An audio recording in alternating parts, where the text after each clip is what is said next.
Hello once again, welcome to plus minus. My name is Kartik and आज के इस छोटे से वीडियो में आप लोगों के आखिरी दिन यानी कि आप लोगों का जो एग्ज़ाम चल रहा है, चाहे फिर थोड़ा सा स्पेसिफिकली बात करें तो टीजीटी कंप्यूटर साइंस का जो कल एग्ज़ाम होने वाला है, उससे पहले जो बहुत सारी क्वेरीज आपकी आ रही हैं उसके बारे में डिस्कस करेंगे। और क्या क्या करना चाहिए, क्या नहीं करना चाहिए, क्या लेके जाना चाहिए, क्या ड्रेस कोड होना चाहिए, क्या हमें प्रिकॉशंस फॉलो करने चाहिए, क्या हमें बहुत ज़्यादा इंपॉर्टेंटली ध्यान देना चाहिए एग्ज़ाम से जस्ट पहले और एग्ज़ाम के अंदर यानी कि सेंटर के अंदर। उस सारी बातों को हम बात डिस्कस करेंगे। और ये वीडियो सभी के लिए, जितने भी DSSB के एग्ज़ाम्स हैं, वो कभी भी जब तक ये सारी जो कंडीशंस हैं, टर्म्स हैं, ये चेंज नहीं होती तब तक यही रहेगा। और आगे आने वाले जितने भी एग्ज़ाम्स हैं, चाहे वो टीजीटी हो, चाहे फिर वो एलडीसी हो, जो भी हो, सभी में यही सारी चीज़ें फॉलो होनी है। तो सारे ही साथी थोड़ा सा ध्यान से देख लें।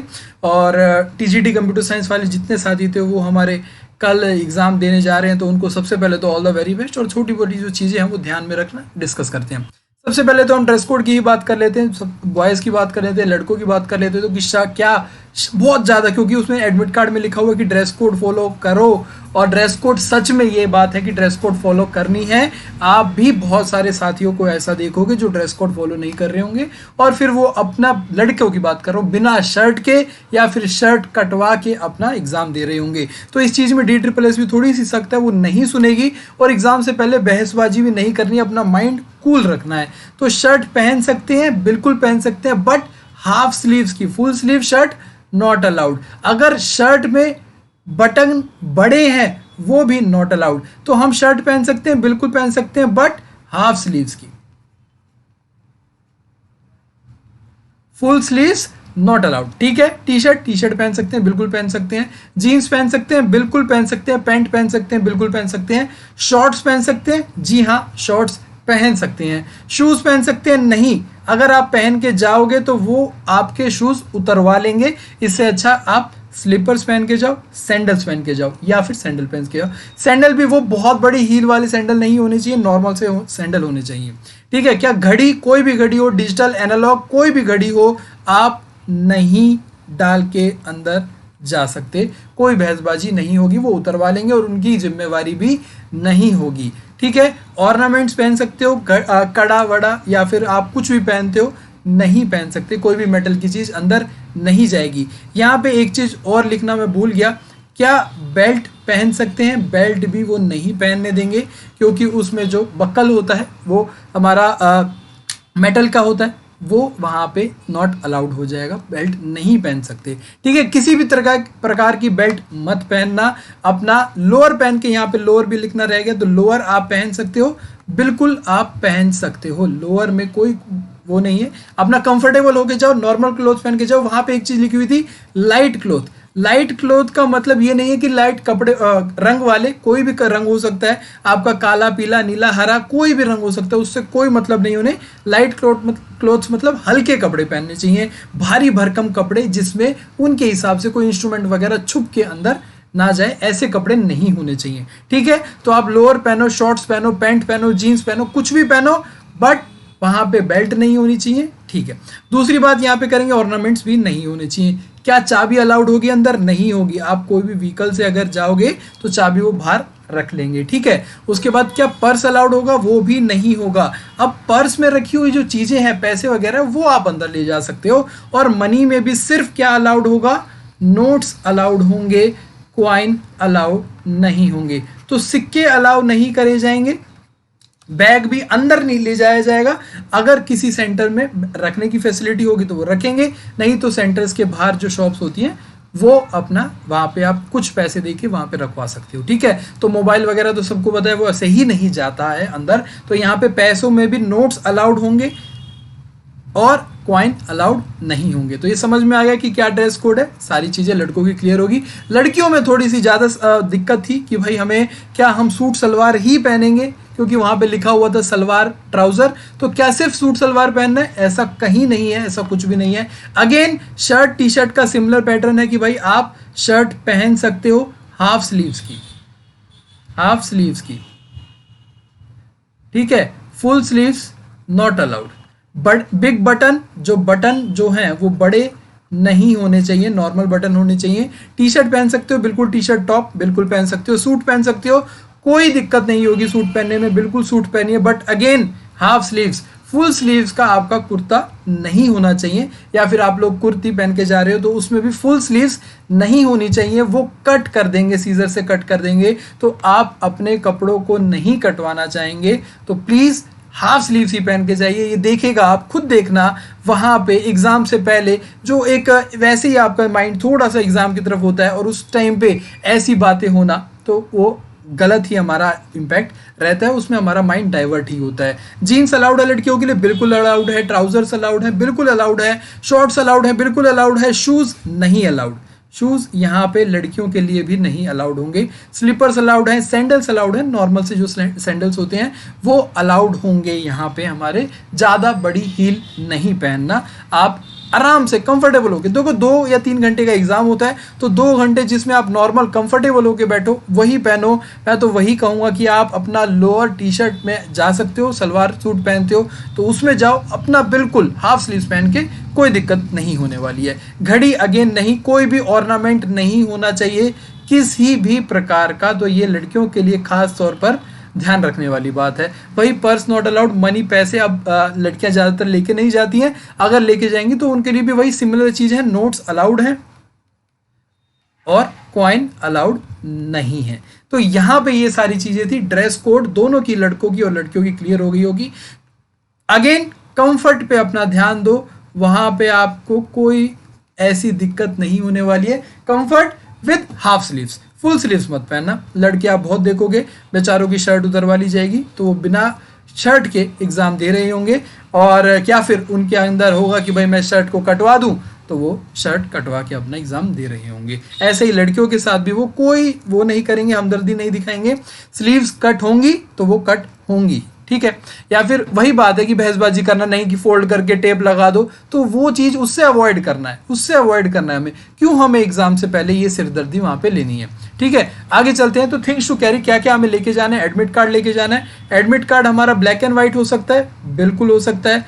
कलर हो सकता है, बिल्कुल हो सकता है। क्या सिर्फ कलर हो, क्या सिर्फ ब्लैक एंड व्हाइट हो, ऐसा कुछ भी नहीं है। जो भी आपके पास एडमिट कार्ड है उसको आप एक A4 साइज शीट पे बिल्कुल क्लियर, ब्लैक एंड व्हाइट हो या फिर कलर हो, कोई भी, उसमें आप प्रिंट करवा के लेके जाइए, और उसको एग्जाम होने के बाद संभाल के रखना है। क्योंकि ई डोजियर, जिनका भी एग्जाम क्लियर होगा, कट ऑफ क्लियर होगी, वो ई डोजियर में फिल करना होता है, दोबारा अपलोड करनी होती है। वही जो वहां से साइन होके आएगा, थंब इंप्रेशन होंगे, आपका साइन होगा, इन्विजिलेटर के साइन होंगे, वो ई डोजियर में अपलोड करना होगा। तो उसको आके घर पे संभाल के रख देना, फेंकना मत। तो एडमिट कार्ड की ये बहुत इंपॉर्टेंट चीज़ है जो आप लोगों को पता होनी चाहिए। आईडी प्रूफ आपका आधार कार्ड होना चाहिए, ठीक है, जो आपने अपलोड करा था, जिसमें अगर अगेन आधार कार्ड, मान लीजिए अगर आधार कार्ड आपका एडमिट कार्ड में लिखा आ रहा है, बट आधार कार्ड में सिर्फ आपका क्या है, डेट ऑफ बर्थ नहीं है, ईयर ऑफ बर्थ है। कई आप पुराने जो आधार कार्ड है उसमें सिर्फ ईयर ऑफ बर्थ लिखा आएगा, तो ईयर ऑफ बर्थ वाले आधार कार्ड के साथ साथ आप एक और आईडी प्रूफ ले जाना जिसमें आपकी date of birth clearly mention हो, चाहे वो ड्राइविंग लाइसेंस हो या फिर आपका वोटर आईडी कार्ड हो, वो लेके जाना आधार कार्ड के साथ, जिसमें आपका सिर्फ ईयर ऑफ बर्थ है। अगर आपके आधार में date of birth clearly mention है तो आपको और कुछ ले जाने की जरूरत नहीं है, और यहीं पे आपका थिंग्स टू कैरी खत्म हो जाता है। इसके अलावा ऑप्शनल चीजें आ जाती हैं, जैसे फोटो बिल्कुल भी नहीं मांगी जाएगी आपसे एग्जाम में। इस बार ऑलरेडी पोस्ट कार्ड साइज बड़ी वाली फोटो आपकी आईडी प्रूफ में आधार उसमें एडमिट कार्ड में लगी हुई आई है, प्रिंट होके आई है, और साथ साथ वहां पे भी आपको एक कलर फोटो पे एक प्रिंट आउट निकलवा के साइन करवाया जाएगा। तो आपको कोई भी फोटो वहां पे नहीं चाहिए। पासपोर्ट, पोस्ट कार्ड कोई भी नहीं चाहिए। पासपोर्ट फोटो नहीं चाहिए, पोस्ट कार्ड फोटो नहीं चाहिए। अगर फिर भी फॉर सेफ्टी अगर आप अपने साथ रखना चाहो तो ये बैग में आप रख लेना, बट इसकी रिक्वायरमेंट वहां पे नहीं होगी। सैनिटाइजर आपके ऊपर है, आप लेके जाना चाहते हो, सेफ्टी के लिए लेके जाना चाहते हो, ले जाओ। छोटी सी 10 ml वाली बोतल, क्लियर बोतल, ट्रांसपेरेंट बोतल होनी चाहिए, उस पर कोई स्टिकर नहीं लगा होना चाहिए, ना ही वो रंग बिरंगी बोतल होनी चाहिए। छोटी 10 ml वाली बोतल ले जा सकते हो। ग्लव्स ऑप्शनल है, लेके जाना है लेके जाओ, नहीं लेके जाना लेके मत जाओ। तो ये दोनों चीजें कंपल्सरी नहीं है, ये दोनों चीजें कंपलसरी नहीं है, आपकी मर्जी है, ऑप्शनल है, सेफ्टी के लिए आपको लेके जाना है, ठीक है, नहीं लेके जाना नहीं लेके जाओ। कई हमारे जो एग्जामिनेशन सेंटर है वो आपके सैनिटाइजर की जो बोतल है वो अलाउ नहीं करेंगे, तो वहाँ पे भी बहसबाजी मत करना, अपना सैनिटाइजर हाथ पे लगा के जाना, वहाँ पे एग्जाम देना, अंदर आपको सैनिटाइजर मिल जाएगा, तो अगर फॉर सेफ्टी आपको यूज करना हो तो अंदर अलग से भी मिल जाएगा, ठीक है। तो कई अलाउ कर देते हैं, कई नहीं करते, ठीक है। अब बात करेंगे वाटर बॉटल की, ये बिल्कुल आप ले जा सकते हो, कंपलसरी अगेन नहीं है, ले जा सकते हो। क्लियर बॉटल लेके जाना, ट्रांसपेरेंट बॉटल और छोटी बोतल, बहुत बड़ी बोतल 2 लीटर वाली बोतल नहीं, छोटी बोतल आपकी ले जाना, उसमें आप अलाउ बिल्कुल करा जाएगा। पेन पेंसिल लेके जाना है, नहीं लेके जाना, ये आपको वहां पे मिलेगा। रफ पेपर लेके जाना है, नहीं लेके जाना, ये आपको वहां पे मिलेंगी। तो थिंग्स टू कैरी में जो कंपलसरी चीजें हैं वो क्या है आपका, एडमिट कार्ड और आईडी प्रूफ, इन दोनों के अलावा और कोई कंपलसरी चीज नहीं है। बाकी के हमारे सैनिटाइजर, ग्लव्स, वाटर बॉटल हमारा ऑप्शनल चीजें हैं, ठीक है।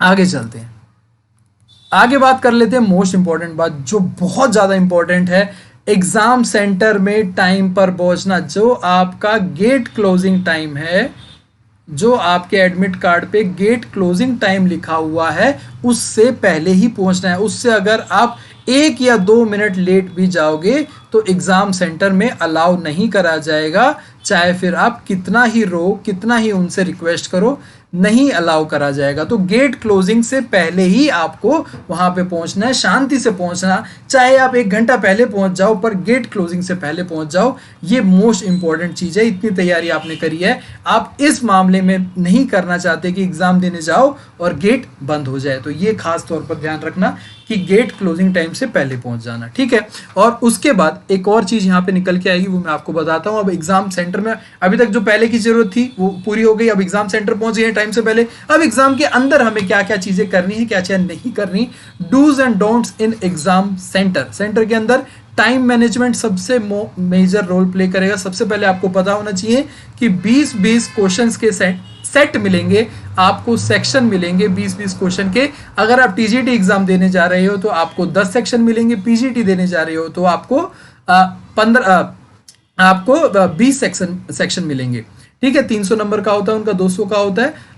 यहाँ पे जो टीजीटी एग्जाम्स हैं उनका 200 नंबर का होगा और यहाँ पे हमारा 300 का होगा, तो यहाँ पे हमें 15 सेक्शन मिलेंगे, सॉरी 20 सेक्शन नहीं 15 सेक्शन मिलेंगे। तो पीजीटी वाले तो ऑलमोस्ट ओवर हो चुके हैं, अभी टीजीटी की बात करें और जितने एलडीसी वगैरह हैं वहां पे भी आपको 10 सेक्शन ही मिलेंगे। तो वहां पे तो 40-40 का आता है, तो आपको मिलेगा हिंदी 1, हिंदी 2, हिंदी 1 में कितना 20, हिंदी 2 में कितना 20, इंग्लिश 1, मैथ्स 1, मैथ्स 2 ऐसे करके मिलेंगे। और टीजीटी वालों के लिए सारे ही आपके 20, पहले स्टार्टिंग के 5 20-20 के, उसके बाद के जो सब्जेक्ट पार्ट है वो भी आपका 20-20 का होगा। और उसमें आपको एक चीज, सबसे इंपॉर्टेंट चीज क्या ध्यान रखनी है कि आपका जो सेक्शन है सबमिट होने के बाद ही आप अगले पे जा पाओगे, और अगले पे गए तो वापस नहीं आ पाओगे। ये दोनों ही पार्ट ए और पार्ट बी दोनों में ही एप्लीकेबल होगा। यानी कि ये ना सोचना कि स्टार्टिंग में भाई मैथ सबमिट हो गया चलो ठीक है, बट जब हमारे सब्जेक्ट पार्ट पे जाओगे तो सारा ही आपका एक ही चीज का है, तो उसमें क्यों आगे पीछे नहीं होने दिया, नहीं दिया जाएगा। वहां पे आप लोगों ने मॉक टेस्ट जो हमारी वेबसाइट पे अटेम्प्ट करे होंगे,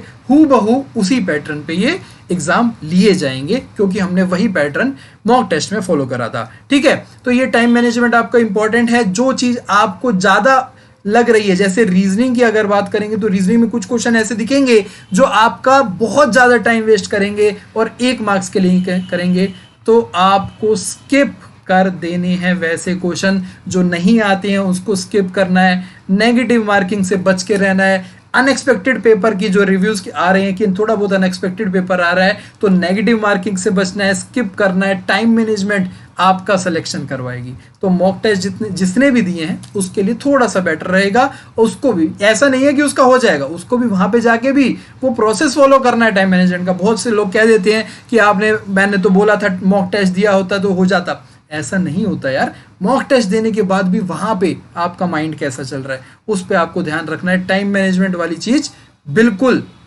गांठ बांध के रखनी है। ईगो पे नहीं लेना कि ये क्वेश्चन सॉल्व ही करना है। रीजनिंग में, मैथ्स में कोई बहुत लेंथी दिख रहा है यार, लेंथी 1 नंबर के लिए आगे के 10 क्वेश्चन 20 क्वेश्चन छूट जाए तो उससे बेटर क्या है कि 1 छूट जाए हमारा, 1 स्किप कर दें, ठीक है। अब यहाँ पे टाइम मैनेजमेंट हो गया। सेक्शनल नॉलेज के बारे में मैंने बता दिया, तो ये 2 पॉइंट क्लियर हो गए। अब यहाँ पे एक चीज़ जो निकल के आती है वो एक छोटी सी चीज़ है, वो जनरली ऐसी जो बताने से पहले वो स्किप हो जाती है, लोग नहीं बता पाते, और ऐसी बहुत बड़ी चीज़ भी नहीं है वैसे तो, बट वहाँ पे ना आपको एक फॉर्म फिल करवाया जाएगा, और वो फॉर्म बहुत लेंथी होता है, बहुत ज़्यादा लेंथी होता है। स्टार्टिंग में गेट क्लोजिंग से एग्ज़ाम शुरू होने तक आधे घंटे का टाइम मिलेगा, और उसमें एक फॉर्म फिल करवाया जाएगा आपको, और वो फॉर्म आपको इंग्लिश में और हिंदी में दोनों ही लैंग्वेज में जो लिखा होगा आपको वो हैंडराइटिंग कॉपी करनी होगी, वो सारी चीज़ें आपको फिल करनी होगी, नाम वगैरह। तो इंग्लिश हिंदी दोनों ही भाषा में आपको वो लिखना होगा, और वो लेंदी होता है, तो उसमें तो कई बार होता है जल्दी जल्दी लिखने में बच्चे मैंने देखा कि हाथ पकड़ लेते हैं कि दर्द होने लग जाता है, थोड़ा सा लेंदी उसको रहता है। तो ये अपना आप एग्ज़ाम शुरू होने से पहले फिल कर लेना। जैसे ही एग्ज़ाम शुरू हो उसके बाद अगर इन्विजिलेटर आपको देता है तो उसे टोक देना, बोल देना कि एग्ज़ाम के बाद में आप हमसे ये फिल करवाना, अभी हम एग्ज़ाम देंगे, अभी नहीं करेंगे। क्योंकि बीच में फिल करोगे तो आपका यहाँ से 10 मिनट भी वेस्ट हो गए तो बहुत लॉस हो जाएगा। तो पहले ही अपना एग्ज़ाम शुरू होने से पहले अपना फिल कर देना। ये अगर वो नहीं दे रहे हैं तो उनसे कह के मांग लेना कि अभी फॉर्म फिल करवा लो, नहीं तो हमारा एग्ज़ाम ख़त्म होने के बाद करवा लेना। एग्ज़ाम ख़त्म होने के बाद कितनी देर बिठा लेना, कोई जल्दी नहीं होगी हमें, बट अभी दे दो, या फिर बीच में आओगे तो हम फिल नहीं करेंगे, ठीक है। तो जितनी भी वहाँ पे अटेंडेंस वगैरह होती है वो पहले ही हो जानी चाहिए, वो ऑब्वियसली बात है, वो वैसे करने की पूरी कोशिश करेंगे, बट कहीं पे अगर ना हो तो कह के ज़रूर मांग लेना कि भाई वो फॉर्म दे दो जो फिल करना है, क्योंकि वो थोड़ा लेंथी पड़ता है, 10 मिनट उसमें लग जाते हैं, क्योंकि हिंदी में भी लिखना पड़ता है, ठीक है। तो ये सारी चीज़ें आप लोगों की क्लियर हो गई कि ये क्या करना है एग्ज़ाम सेंटर में। बाकी आपको बर्डन नहीं लेना, स्ट्रेस नहीं लेना, और आपका उम्मीद है कि पेपर जितनी भी तैयारी आपने करी है कि आप लोग उसमें सफल होंगे।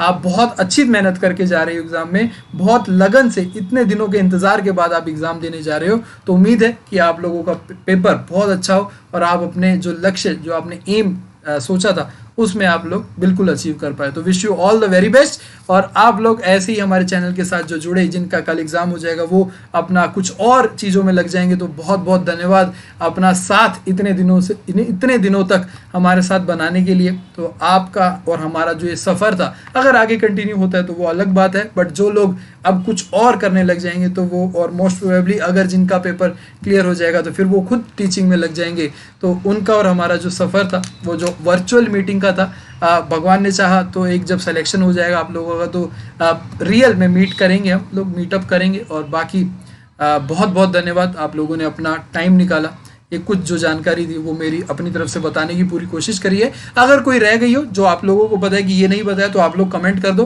ताकि अपने साथियों को मदद मिल जाए। और आप लोग नीचे कमेंट बॉक्स में अपने अपने सेंटर या फिर किसी के साथ जाना चाहते हो कि भाई आपको कोई साथ मिल जाए, तो वो भी आप अपने कमेंट में लिख सकते हो कि भाई इस सेंटर पे कोई और जाने वाला है, तो किसी को जाना होगा साथ, तो आप लोग साथ मिलके चले जाना, ठीक है। Thank you so much, wish you all the very best.